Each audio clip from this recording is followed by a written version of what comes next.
తెలంగాణ జాతిని ఒకటి చేయడానికి డాక్టర్ బాబాసాహెబ్ అంబేద్కర్ గారు ఏ సూత్రాన్ని అయితే చెప్పారో, బోధించు, సమీకరించు, పోరాడు అనే మాట ఏదైతే చెప్పారో, లక్షల సంఖ్యలో ప్రజల్ని సమీకరిస్తూ తెలంగాణ రాష్ట్ర ఏర్పాటు ఎందుకు జరగాలనో వారికి బోధిస్తూ, ఎక్కడ ఏ సమస్య వచ్చినా అడుగడుగున తెలంగాణ ప్రజలకు ఒక రక్షణ కవచంలాగా నిలిచి పోరాడుతూ ఆ బాబాసాహెబ్ చూపిన బాటలో, ఆ బాబాసాహెబ్ రాసిన రాజ్యాంగం ఆధారంగానే తెలంగాణ సాధించాలనే లక్ష్యంతో ఆ రోజు ప్రయాణం మొదలైంది. కేసీఆర్ గారు ప్రయాణం మొదలుపెట్టిన రోజు ఏమున్నదన్నాడు? కేసీఆర్ గారేమి ఒక సినిమా నటుడు కాదు. మొన్ననే తమిళనాడులో మీరు చూసినారు, విజయ్ గారు పార్టీ పెట్టిన 26 నెలల్లోనే ముఖ్యమంత్రి అయినాడు. ఎందుకంటే ఆయన సినిమా యాక్టరు, సినిమా గ్లామర్ ఉంటుంది, ఫ్యాన్ క్లబ్స్ ఉంటాయి. మరి కేసీఆర్ గారేమి ఎన్టీఆర్ గారి మాదిరిగానో విజయ్ గారి మాదిరిగానో సినిమా యాక్టర్ కాదు. పోనీ మనకు సపోర్ట్ చేసే మీడియా ఉన్నదా అంటే ఎవ్వరూ లేరు. ఉన్న కొద్ది మీడియా మనకు వ్యతిరేకం. అట్లాగే మనీ పవర్ లేదు, మీడియా పవర్ లేదు, మజిల్ పవర్ లేదు, కులబలం లేదు, ధనబలం లేదు, ఏదీ లేదు. కేవలం ఉన్నదల్లా ఒకటే ఒక్కటి, సంకల్ప బలంతో తెలంగాణ ప్రజల్ని ఖచ్చితంగా ఒక రాజకీయ శక్తిగా నేను మలుస్తాను, తప్పకుండా అందరినీ ఒకటి చేస్తాను అనే ఒక మొండి ధైర్యంతో ఆ రోజు కేసీఆర్ గారు బయలుదేరినారు. బయలుదేరి ఒక్కొక్క అడుగు వేస్తూ పెద్దలు ప్రొఫెసర్ జయశంకర్ గారు మాటల్లో చెప్పాలి అంటే భావజాల వ్యాప్తి చేస్తూ ఏ రకంగా తెలంగాణ సాధించాలి, ఏ రకంగా మనందరం ఒకటిగా నడవాలి అని 14 ఏళ్ల పాటు నిరంతరం కష్టపడి ఉప ఎన్నికలు, వివిధ ఆందోళనలు ఇవన్నీ చేసి చివరికి చావు నోట్లో తలబెట్టి కేసీఆర్ సచ్చుడో తెలంగాణ వచ్చుడో ఏదో ఒకటి తేలాలని చెప్పి 2009 నవంబర్ 29 నాడు నిరాహార దీక్ష కూర్చున్న విషయం కూడా మీకు తెలుసు. ఇప్పటిదాకా దేశపతి శ్రీనివాస్ గారు చాలా విషయాలు చెప్పింటారని చెప్పి నేను అనుకుంటా ఉన్నాను. నేను వాటి జోలికి పోను. కానీ ఇక తర్వాత తెలంగాణ వచ్చింది, కేసీఆర్ గారి పోరాటం, విద్యార్థుల బలిదానం, తెలంగాణలోని సకల జనులు కదిలిన పద్ధతి, ఇదే ఎల్బీ నగర్ చౌరస్తాలో సోదరుడు శ్రీకాంతాచారి గారు ఆనాడు చేసుకున్న ఆత్మ బలిదానం, ఇవన్నిటి ఫలితంగా అల్టిమేట్ గా తెలంగాణ రాష్ట్రం వచ్చింది. మీకు తెలుసు, తెలంగాణ రాష్ట్రం వచ్చిన తర్వాత దాదాపు 10 ఏళ్ల పాటు మన ప్రభుత్వం ఆనాడు బ్రహ్మాండంగా పెద్దలు కేసీఆర్ గారి నాయకత్వంలో నడిచింది. కానీ గత 2-2.5 సంవత్సరాలుగా ఏ రకమైన పరిస్థితి ఈ రాష్ట్రంలో కాంగ్రెస్ ప్రభుత్వం వచ్చిన తర్వాత నాకంటే బాగా మీకే తెలుసు. అవన్నీ పక్కన పెడితే 2.5 ఏళ్లది గత వారం రోజులుగా ఏం జరిగిందో ఒక్కసారి మీరు ఆలోచించాలని చెప్పి నేను కోరుతా ఉన్నాను. ఒక ఆడ కూతురికి అన్యాయం జరిగితే, ఒక మైనర్ బాలికకి అన్యాయం జరిగితే ఈ రాష్ట్రంలో ఉన్న ప్రభుత్వం మీద దున్నపోతు మీద వానబడ్డట్టు కూడా కాలే. ఒక మైనర్ అమ్మాయికి అన్యాయం జరిగితే ఎవరు ముందుకు రాలే. ఇటు కాంగ్రెస్ నోరు మూసుకున్నది, అటు చేసిన వాళ్ళు, తప్పు చేసిన వాళ్ళు బీజేపీ వాళ్ళు కాబట్టి వాళ్ళు కూడా నోరు మూసుకుని ఉన్నారు. కొట్లాడింది ఎవరు? నిలబడ్డది ఎవరు? అల్టిమేట్ గా తెలంగాణలో ఎవరికి ఏ సమస్య వచ్చినా మళ్ళీ నిలబడి కలబడేది ఎవరు? గట్టిగా చెప్పాలి, వినబడతలేదు. కేసీఆర్ గారి బృందమేనా? కేసీఆర్ దళమేనా? మళ్ళీ నిలబడేది, కలబడేది, గొంతు విప్పేది, కొట్లాడేది మళ్ళీ మనమే. కానీ ఒక్కసారి మనందరం కూడా ఆ తల్లికి, ఆ తండ్రికి, ఎవరైతే అమ్మాయి తల్లిదండ్రి ఉన్నారో వారిద్దరికీ గట్టిగా చప్పట్లతో సలాం చెప్పాలి, గట్టిగా చప్పట్లతో సల్యూట్ కొట్టాలని చెప్పి నేను విజ్ఞప్తి చేస్తా ఉన్నా. ఎందుకు? ఒకవైపు కేంద్ర హోంశాఖ మంత్రి, మరొక వైపు రాష్ట్ర ముఖ్యమంత్రి, ఇద్దరు పవర్ఫుల్ పోస్టుల్లో ఉన్న ఆ తల్లి, ఆ తండ్రి అదరలేదు, బెదరలేదు. ఇద్దరు కుమ్మక్కై, ముఖ్యమంత్రి, కేంద్ర మంత్రి ఇద్దరు కుమ్మక్కై ఆ అమ్మాయికి అన్యాయం చేయాలనుకున్నా ఆ తల్లి, తండ్రి వెనుకకు తగ్గలేదు. కామాంధుడి చేతిలో విలవిలలాడిన అమ్మాయికి న్యాయం చేయాలని చెప్పి ఆ తల్లి, తండ్రి చేసిన పోరాటం, దానికి అండగా మన బీఆర్ఎస్ పార్టీ మహిళల నాయకత్వం, మన బీఆర్ఎస్ పార్టీ మహిళా బృందానికి కూడా గట్టిగా చప్పట్లతో మీరు అభినందనలు చెప్పాలి. ఎక్కడికక్కడ పోరాటాలు చేసి మహిళా కమిషన్, డీజీపీ అంబేద్కర్ గారి దగ్గరికి పోయి మన మహిళా నాయకత్వం మొత్తం కాళికాదేవిలాగా విరుచుకుపడి మరి ఎక్కడి వారక్కడ నిలదీస్తే మన పెద్దలు, మన party general secretary doctor RS Praveen Kumar గారికి కూడా గట్టిగా చప్పట్లతో అభినందనలు చెప్పాలా. ఆయన ఒక మాజీ ఐపీఎస్ అధికారి, అన్ని విషయాలు తెలిసినవాడు. అందుకే గట్టిగా పోరాటం చేస్తే ఆ అమ్మాయి తరపున మన బీఆర్ఎస్ శ్రేణులు కానీ, మహిళా నాయకులు కానీ, విద్యార్థి సంఘాలు కానీ, సోషల్ మీడియా వారియర్స్ కానీ ఈ పోరాటంతో చివరికి నిన్న మరి ఆయన లొంగిపోయిండో, అరెస్ట్ అయిండో, ఆ డ్రామా నడుస్తున్నది. కానీ మొత్తానికి ఇవాళ ఆ అమ్మాయికి కొంత న్యాయం జరిగే పరిస్థితి వచ్చింది. ఇవాళ నేను ఒకటే అడుగుతా ఉన్నా ప్రధానమంత్రి మోడీ గారిని, అయ్యా మీరు అంటున్నారు బేటీ బచావ్ బేటీ పడావ్ అంటున్నారు, కేవలం నినాదాలకే పరిమితమైతే న్యాయం జరగదు మోడీ గారు. బహుశా భారతదేశంలో మొట్టమొదటిసారి ఒక కేంద్ర మంత్రి కొడుకు మీద లుకౌట్ నోటీస్ ఇచ్చే పరిస్థితి వచ్చింది. కేంద్ర మంత్రిని ఇవాళ మీరు బర్తరఫ్ చేయకపోతే ఇక్కడ విచారణ సజావుగా జరిగే పరిస్థితి లేనే లేదు. ఎందుకంటే ఆ తప్పు చేసిన వ్యక్తిని దాచిపెట్టింది ఎవరు? 9 రోజులు ఎవరు దాచిపెట్టిండ్రు? ఆ కేంద్ర మంత్రి గారే కదా. ఇవాళ ఒక్కసారి దయచేసి ఆలోచన చేయండి. నిజంగా కూడా ఇలాంటి వ్యక్తులు పదవుల్లో కొనసాగుతూ ఉండడం అది తెలంగాణకే కాదు భారతదేశానికి కూడా అవమానకరం. మైనర్ బాలికకు అన్యాయం చేసింది కేంద్ర మంత్రి కొడుకైతే, మైనర్ బాలిక తల్లిదండ్రుల్ని భయభ్రాంతులకు గురి చేసింది స్వయంగా కేంద్ర మంత్రి. ఆయననే పిలిచి బెదిరించి వాళ్లను మరి ఇబ్బంది పెట్టే ప్రయత్నం చేసినారు. ఇంత తీవ్రమైన కేసును నీరుగార్చే ప్రయత్నం చేసింది ఈ రాష్ట్ర ముఖ్యమంత్రి.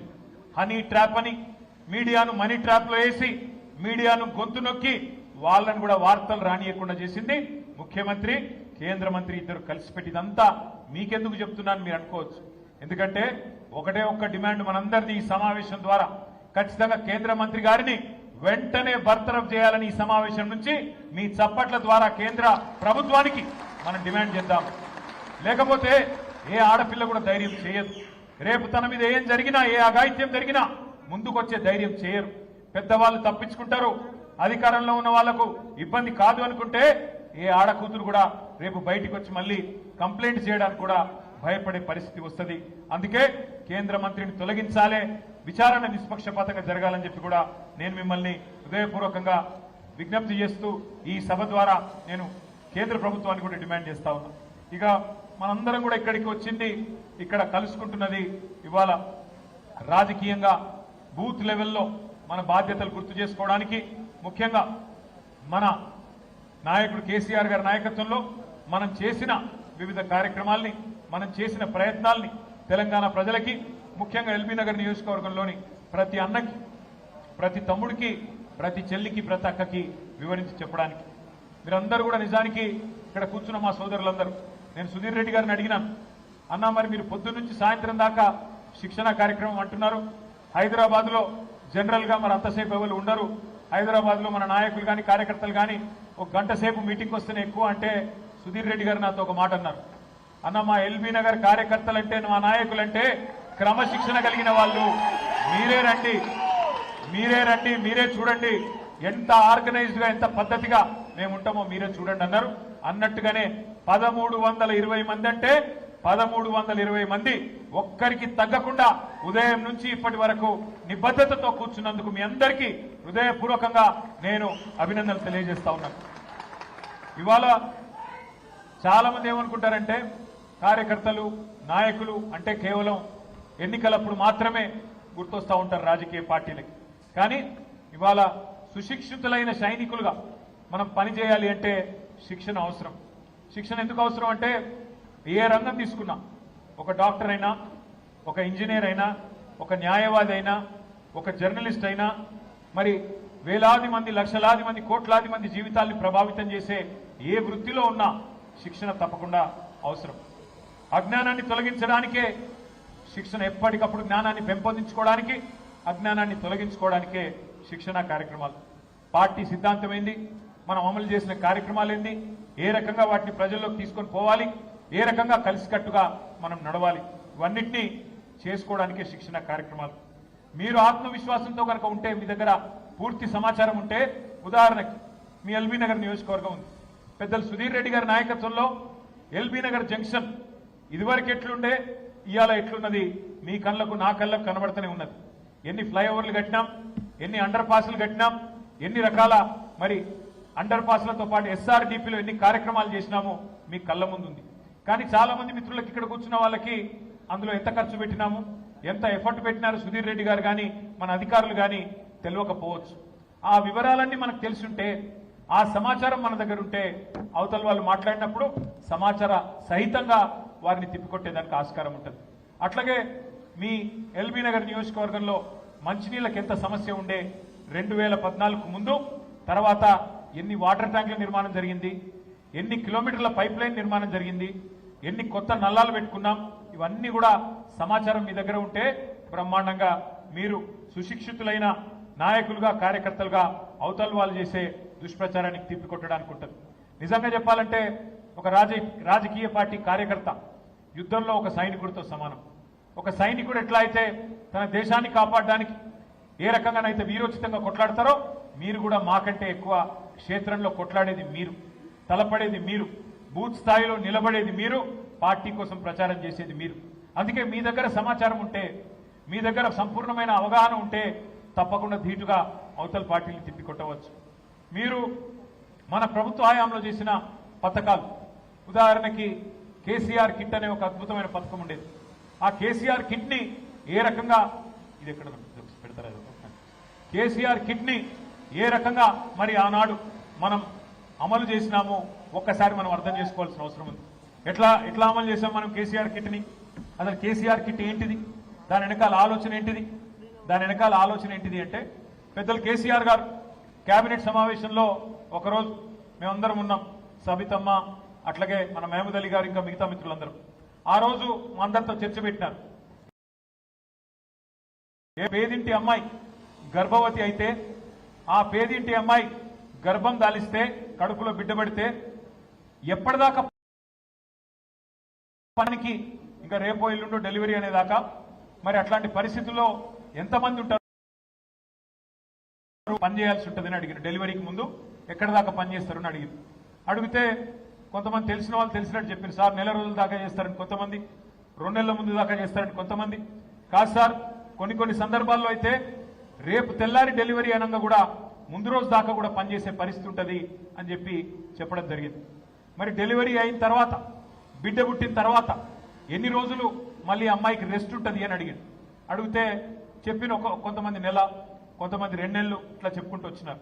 కానీ వాస్తవం ఏమంటే చాలా పేద ఇళ్లలో రేపు డెలివరీ అంటే ఈ రోజు దాకా పని చేయాలి. ఎందుకు?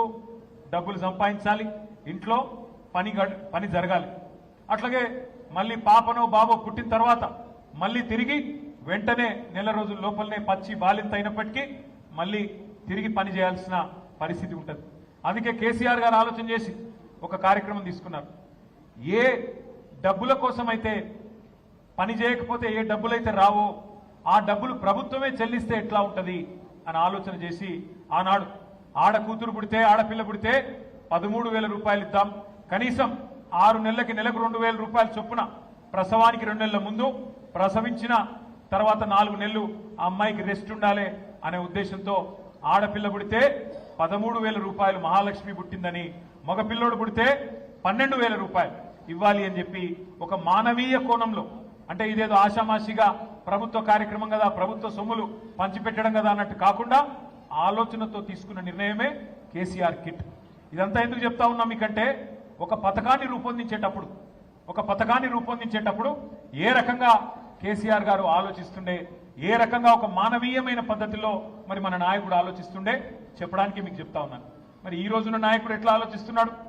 కేసీఆర్ గారేమో మానవీయ పద్ధతిలో అందరూ పేదవాళ్ళు బాగుండాలి, ఆడపిల్లలు బాగుండాలి, మా ఆడబిడ్డలు బాగుండాలని ఆలోచిస్తే, ఇవాళ ఉన్న ముఖ్యమంత్రి గారు వారి ఆలోచన పద్ధతి ఎట్లా ఉందో మీరు అర్థం చేసుకోండి.